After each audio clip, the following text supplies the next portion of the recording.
Hello, good morning dear students and parents. Myself Kamala Chaudhary, science teacher from Sikar. Today we will start the topic harvesting. And today's topic harvesting is very important task in agriculture. In previous classes we discussed about the protection from weeds, weedicides, weeding, irrigation, source of irrigation. I hope you understand very well. So start करते हैं आज का topic harvesting. अब यह harvesting है वो agriculture के अंदर, क्रॉप के अंदर बहुत इंपॉर्टेंट टास्क है. अगर आप सारे टास्क कंप्लीट कर रहे हो तो ये टास्क कंप्लीट करना बहुत नेसेसरी है. Carefully the cutting of crop after it is mature is called harvesting. यहाँ हार्वेस्टिंग की डेफिनेशन क्या होती है? What do you mean by harvesting? Then answer आता है the cutting of crop after it is mature is called harvesting. एक number का question बनता है यहाँ पे कि हार्वेस्टिंग किसको कहते हैं, what is harvesting या what do you mean harvesting. तो आंसर आता है the cutting of crop after it is mature is called harvesting. यानी जो फसल है, फसल जब पूरी पक जाती है, पकने के बाद में जब इसको काटा जाता है उसको कहते हैं हार्वेस्टिंग. यानी कि फसल कटाई को ही हार्वेस्टिंग कहा जाता है. तो फसल कटाई कब होती है? जब फसल पूरी पक जाती है उसके बाद में फसल को काटा जाता है. In harvesting crops are pulled out और cut close to the ground. या हार्वेस्टिंग में क्या होता है कि जो क्रॉप होती है ना उसको क्या है, काट के ग्राउंड से अलग किया जाता है. यानी रूट के नियरली उसको काटा जाता है, काट के उसको सेपरेट किया जाता है ग्राउंड से. It usually takes 3 to 4 months for a cereal crop to mature. ये प्रोसेस कब होती है? जब हम क्रॉप को ग्रो करवाते हैं तब से लेके, और मैच्योरेशन टाइम होता है इसका 3 to 4 month. उसके बाद में जब सीरियल कोई भी अनाज है वो जब पक जाता है उसके बाद में इसको काटा जाता है. इसका लगभग टाइम होता है 3 से 4 महीने. जैसे कि आज आपने क्रॉप को ग्रो करवाया है तो आप 3 या 4 महीने बाद में इसकी हार्वेस्टिंग करोगे. Harvesting in our country is either done manually by sickle or by a machine called harvesters. यहाँ जनरली हम बात करें इंडिया की, तो इंडिया के अंदर क्या है कि या तो मशीन से होता है या जो दांतली जिसको अपन बोलते हैं, दंतिया, जो उससे अपन हार्वेस्टिंग करते हैं, जिसको हम सिक्कल कहते हैं. ये एक टूल है एग्रीकल्चर का और इन सबको क्या कहा जाता है? हार्वेस्टर कहा जाता है, यानी फसल काटने वाला. In the harvested crop the grain seeded need to the separated from the chaff. यहाँ ये है कि जो हार्वेस्टिंग होने के बाद में जो ग्रेन है या सीड्स हैं उनको हम सेपरेट करते हैं काफ से. इस प्रोसेस को हम क्या कहेंगे? थ्रेसिंग. यानी आपने फसल काटने के बाद में फसल जो काटी है उससे आपने सीड्स को या ग्रेन्स को वहाँ से सेपरेट किया काफ से, चारे से. इस प्रोसेस को हम क्या कह सकते हैं? थ्रेसिंग कह सकते हैं. यानी कि काटने के बाद में हम थ्रेसर बुलवाते हैं, थ्रेसर से अपन सीड्स को सेपरेट करवाते हैं और इस प्रोसेस को हम क्या कहेंगे? थ्रेसिंग. फसल को काटना हार्वेस्टिंग और फसल सीरियल्स को निकालना काफ से, उसको हम थ्रेसिंग कहते हैं. This is carried out with the help of machine called combine which is fact a harvester as well as a thresher. हम बात करें जिससे अपन ग्रेन्स को सेपरेट करते हैं काफ से, वो एक मशीन होती है जिसको हम कंबाइन कहते हैं. और उसको हम आज के टाइम में अगर बात करें तो उसको हम थ्रेशर भी कहते हैं. जो है पिक्चर में दी हुई है 1.8 के अंदर, यहाँ दिया हुआ है 1.8 के अंदर थ्रेशर दिया हुआ भी है और कंबाइन भी दिया हुआ है. थ्रेशर भी कई तरह के होते हैं. तो हम बात करें आगे. Farmers with small holdings of land to the separation of grain and chaff by winnowing. अब फार्मर्स क्या करते हैं? थ्रेशिंग हो गया, उसके बाद में जो सीड्स हैं उनके साथ में कुछ क्या होता है? चारे हैं, चारा है या काफ है वो ग्रेन्स के साथ में आ जाता है। तो उसको सेपरेट करने के लिए फार्मर्स क्या करते हैं, विनोविंग करते हैं। विनोविंग मतलब यहाँ एयर की हेल्प से क्या किया जाता है, उसको रिमूव किया जाता है, किसको, काफ को। किससे, सीड से यानी सीरियल से, अनाज से काफ को सेपरेट करने वाली जो प्रोसेस है वो विनोविंग कहलाती है। विनोविंग अपन एयर की हेल्प से यानी विंड की हेल्प से करते हैं। You have already studied in this class 6, आप 6 क्लास में ये प्रोसेस पढ़ चुके हो कि विनोविंग क्या होती है। जो ग्रेन्स का सेपरेशन था हमने उसमें पढ़ा था कि ग्रेन्स का सेपरेशन हम कैसे करते हैं, यानी जो ग्रेन है उसके अंदर जो मिक्सचर जो बना हुआ है उसके अंदर जैसे कि काफ है, कुछ स्टोन वगैरह मिक्स है, उसको अपन कैसे सेपरेट करते हैं, उस प्रोसेस में आई थी एक विनोविंग, हैंड पिकिंग वगैरह। तो वहाँ पर हम विनोविंग प्रोसेस है उसके थ्रू अपन क्या करते हैं, काफ को सेपरेट करते हैं। अब काफ को सेपरेट करेंगे ग्रेन से तो काफ अलग हो जाएगा और ग्रेन्स अलग हो जाएंगे यानी सीड्स अलग हो जाएंगे। और वो जो सीड्स होंगे अब उनका क्या करेंगे, तो आगे की जो प्रोसेस होगी वो क्या होगी, स्टोरेज होगी। काफ सेपरेट होने के बाद में हार्वेस्टिंग हो गया, थ्रेसिंग हो गया, फिर विनोविंग हो गया। उसके बाद में एक प्रोसेस, लास्ट प्रोसेस वो और इम्पोर्टेंट टास्क बचता है जिसको हम कहते हैं स्टोरेज। लेकिन एक हार्वेस्ट फेस्टिवल्स आते हैं उसकी थोड़ी सी चर्चा करते हैं, देखते हैं।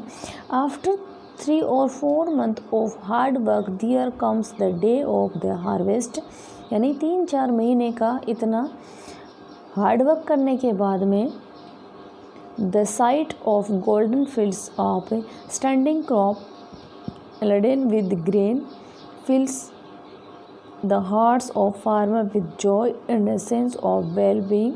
The efforts of the past season have borne fruit and it is time to relax and enjoy the little. The period of harvest is thus of great joy and happiness in all parts of India. Men and women celebrate it with great enthusiasm. Special festival associated with the harvest season are Pongal, Baisakhi, Holi, Diwali, नबाया and Bihu.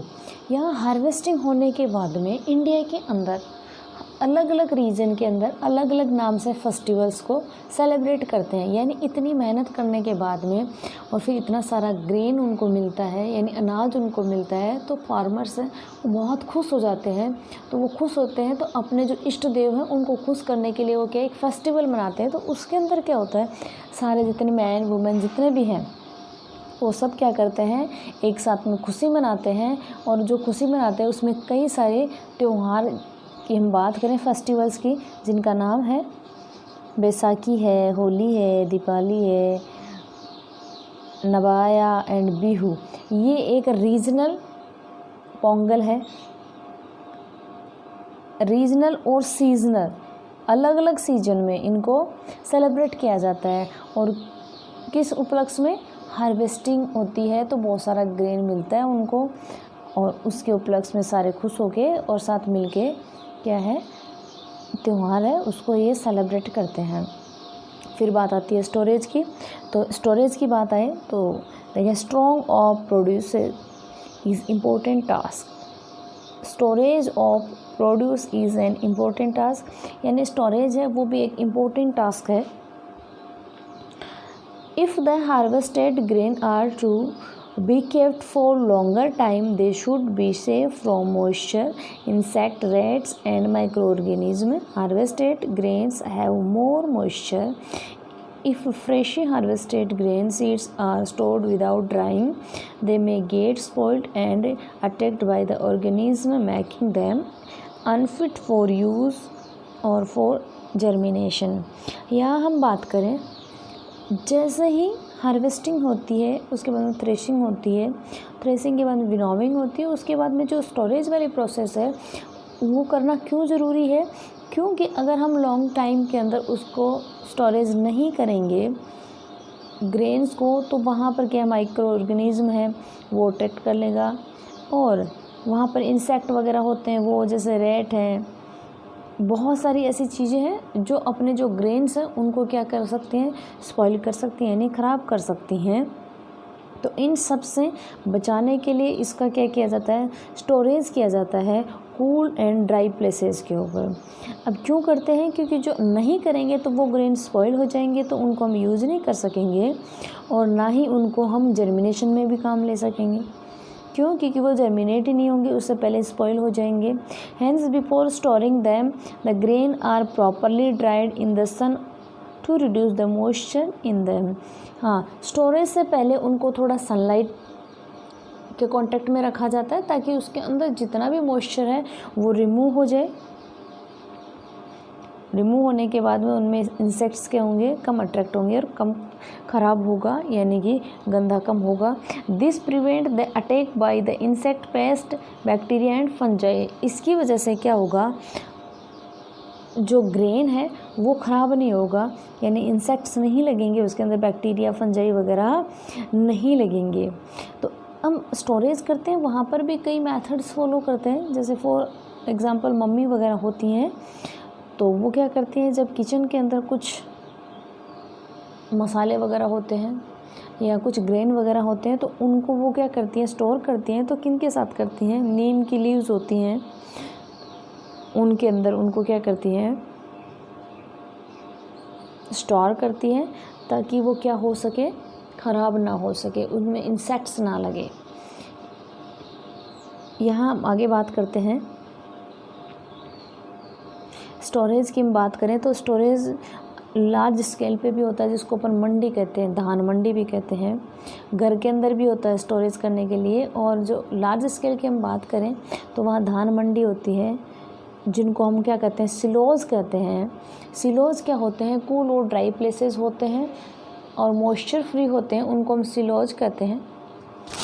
अब यहाँ बात कर रहे हैं storage of grain in यानी bags in ग्रेनर्स। यहाँ हम बात करें कि जो स्टोरेज किया जाता है वहाँ पर बैग्स होते हैं जो जूट के बने हुए होते हैं ताकि उसमें इंसेक्ट ना लगे। Farmer store grain in jute bags of metallic beans. यहाँ हम बात करें जो फार्मर है या तो वो जूट के बैग में करते हैं उसका स्टोरेज, या मेटेलिक बीन्स वगैरह होते हैं यानी मेटल के जो कंटेनर वगैरह उसमें करते हैं। Large scale storage of grain is done in silos and granaries. हम बात करें कि बहुत ही अमाउंट में, यानी कि बहुत टाइम के लिए कर रहे हैं, बहुत लार्ज स्केल के ऊपर आपके पास क्या है, धान है, देन उसको किस में किया गया, तो सिलोज में किया जाएगा या ग्रेनरीज में किया जाएगा। ग्रेनरीज की बात करें, ये भी प्रोटेक्ट करता है किन से, पेस्ट से, रेड से, इंसेक्ट्स से, etc etcetera. Dry neem leave are used for storing food grain at home. हम घर के ऊपर जो स्टोरेज करते हैं उसके साथ में हम क्या करते हैं, ड्राई लीव किसकी, नीम की जो लीव्स हैं उनको वहाँ पर यूज़ करते हैं ताकि वहाँ पर इंसेक्ट्स वगैरह नहीं लगे। For storing large quantities of grains in big godowns. अगर हम घर पर भी स्टोरेज करते हैं तो वो कहाँ करते हैं, हम गोडाउन में करते हैं। Specific chemical treatment are required to protect them from pest and microorganism. इसको प्रोटेक्ट करने के लिए स्पेसिफिकली क्या करते हैं कि वहाँ पर पेस्टिसाइड्स वगैरह भी यूज़ करते हैं अपन, केमिकल वगैरह उनसे भी ट्रीटमेंट करते हैं गोडाउन में, और पेस्टिसाइड्स यूज़ करते हैं ताकि जो माइक्रो ऑर्गेनिज्म वगैरह हैं उनसे प्रिवेंट किया जा सके इसको, ग्रेन को। अब हम बात करें आगे, after completing this table you must have seen that like plant animal also provide us the different kind of food।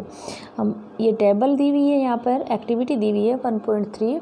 इसको जब आप कंप्लीट करोगे, मिल्क किससे मिलता है आपको, काऊ, बफेलो, सी गोट, सी कैमल, देन आपको पता चलता है कि ये जो सोर्स है इनसे अपन को क्या मिलता है, फूड मिलता है, यानी जो फूड है उसका सोर्स क्या क्या है। वैसे ही आप कई सारे ग्रेन वगैरह हैं, फ्रूट वगैरह हैं, कई और इसमें ऐड करके आप देखोगे कि कहाँ कहाँ से आपको कितने तरह के फूड कहाँ कहाँ से ऑब्टेन होते हैं। Many people living in the coastal areas consume fish as a major part of their diet. अब कोस्टल एरियाज़ की हम बात करें तो वहाँ पर क्या होता है, फीड को कंज्यूम किया जाता है, यानी एज ए फूड की तरह, एज ए डाइट की तरह, बहुत ही लार्ज स्केल पे। In the previous classes you have learned about the food that we obtain from plants. आप 6th क्लास में पढ़ भी चुके हैं, 7th में भी पढ़े हैं आप, कि जो फूड है वो हमें कहाँ कहाँ से मिलता है, और जो प्लांट है, प्लांट से कौन कौन सा फूड मिलता है, कौन से प्लांट से कौन सा मिलता है। We have just seen that the process of crop production involve a number of step like selection of seeds, sowing etc। हम यहाँ पर सिर्फ क्रॉप प्रोडक्शन पढ़ रहे हैं, हमें ये तो ध्यान में ही है कि जो फूड है उनका सोर्सेज क्या है, कौन सा फूड कहाँ से मिलता है, कौन से एरिया में कौन सा फूड का कंजप्शन होता है, ये हम प्रीवियस क्लासेस में पढ़ रहे हैं। यहाँ सिर्फ और सिर्फ हम क्रॉप प्रोडक्शन पढ़ेंगे, जिसके अंदर हम बात करें कुछ स्टेप्स है, जैसे सीड है, शॉविंग है, इरिगेशन है, हार्वेस्टिंग है etc। Similarly animals related at home और in farms have to be provided with proper food, shelter and care. With this done is the large scale, it is called animal husbandry। हम क्या करते हैं, farming के साथ साथ में animal husbandry भी करते हैं। एनिमल हस्बेंड्री मतलब हम फार्मिंग भी करते हैं, साथ में हम एनिमल्स को भी क्या करते हैं, पालते हैं, यानी पशुओं को भी पालते हैं। जैसे कि खेती भी करते हैं लोग और साथ में पशु भी पालते हैं। जो पशु पर पालते हैं उसको क्या कहते हैं, एनिमल हस्बेंड्री कहते हैं। उनको क्या है, प्रॉपर फूड वगैरह, शेल्टर वगैरह, उनकी केयर की जाती है। और जब ये केयर होती है वो लार्ज स्केल पे होती है तो उसको हम क्या कहेंगे, एनिमल हस्बेंड्री कहेंगे। यानी बहुत सारे एनिमल्स को आपने क्या कर रखा है, पाल रखा है, या उनकी केयर करते हो, उनको शेल्टर देते हो और उनको फूड भी देते हो, तो ये क्या कहलाता है, एनिमल हस्बेंड्री कहलाता है। आपने देखा इस चैप्टर के अंदर कि टोटली जो एग्रीकल्चर है उससे रिलेटेड जो स्टेप्स हैं वो कंप्लीट की हैं, और एग्रीकल्चर के साथ में और कौन कौन से हम प्रैक्टिसेस करते हैं, या और कौन कौन से अपन हस्बेंड्री वगैरह, जैसे कि एनिमल हस्बेंड्री है, स्टोरेज वगैरह है, ये सारी प्रोसेस हमने देखी। तो यहाँ इस चैप्टर से जो क्वेश्चन बनते हैं वो सिंपल भी है और लॉन्ग भी है, दोनों टाइप का बनता है, पर छोटे छोटे क्वेश्चंस बहुत हैं। ये क्वेश्चंस कई कंपटीशन एग्ज़ाम में भी आते हैं और आपके बोर्ड एग्ज़ाम में भी आपको देखने को मिलते हैं। और ये as a general knowledge type का क्वेश्चंस हैं, तो आप इनको अच्छे से याद करें और इनको कॉपी में नोट डाउन भी करें। यहाँ बात करें कि कुछ कीवर्ड्स हैं जो एग्रीकल्चर से क्या है, रिलेटेड हैं, उनको आप दोबारा से देखें। आप पढ़ भी चुके हैं, लेकिन एक बार इनको दोबारा से देखें और इनके डिफ़ाइन करने के सोचें और इनको करें भी। इस चैप्टर के अंदर अगर हम देखें तो आपने जनरली आप अपने आसपास में जो घटनाएं हो रही होती हैं उनके बारे में स्टडी की है। तो आई होप ये आपको अच्छे से समझ आया होगा। कोई क्वेश्चन है तो कमेंट में छोड़ें, ताकि मैं अगली क्लास के अंदर इसको क्लियर कर सकूं। आपके जो डाउट्स हैं वो आप मुझे कमेंट में छोड़ें ताकि मैं उनको क्लियर कर सकूं। आज के लिए बस इतना ही। Thank you.